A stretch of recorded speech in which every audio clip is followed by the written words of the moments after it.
Dzied dzircenītis aizkrāsnē, nāc bērniņ mātei auzotē, ak, neprasī nav maizītes, skats, kad tur laukā zvaigznītes.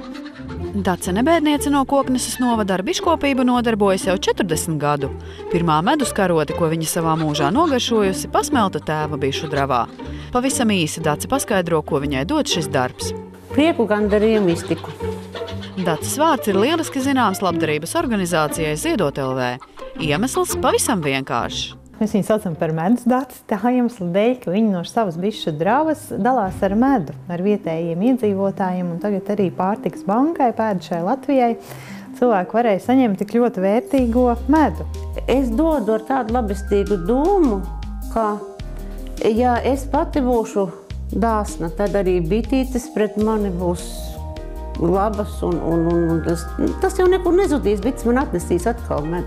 Es ticu puķītei un dabai.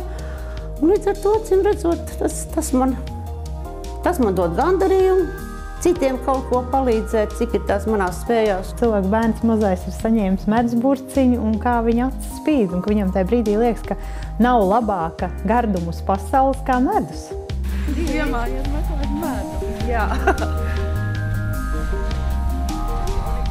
Viņas ir kamolītī iekšā dzīvo. Viens otrs silda, kas ir siltāks, tas ir nāk uz ārpusīt un ēd mediņu, un līdz ar to tas ir viņam kā siltuma ražotājs, kā uzturējuši pie dzīvības. Augstums bitēm neskādējot, sliktāk esot, ja laika apstākļi ir mainīgi. Saimniecība 100 bišu saimēm ir, un raža ir atkarīga no laika apstākļiem. Vidējais svārstās no 20 līdz 50 kilogramiem. Vidēji no saimes, pa gadiem tas tā iznāk. Stropu atveres ziemā aizsadz ar papi. Izrādās, tā bites pasargā no zīlītēm. Viņas pieiet pie stropa, pieklauvē, un bitītes nāk ārā no tā trokšņā. Viņas cepts un viņa pēdus ir.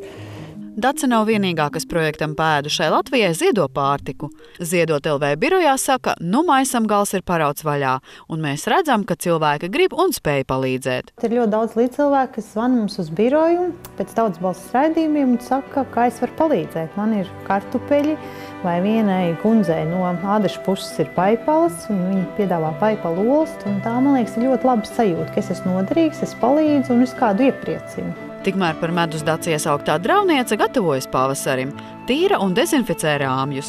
Pārskatot medus krājumus, viņa secina, ka gardās mantas vēl atliku likām, bet pašai gardākai šķiet medus, ko ziemā nedabūt. Tikko no stropa ņemts.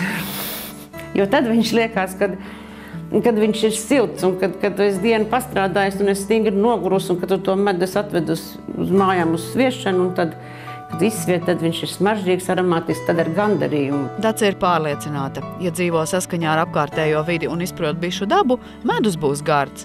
Tāds, lai kundes atgrieztos atkal un ieteiktu šo medutiņu arī citiem. Ilva Everte, Renārs Muskars, Tautas balss.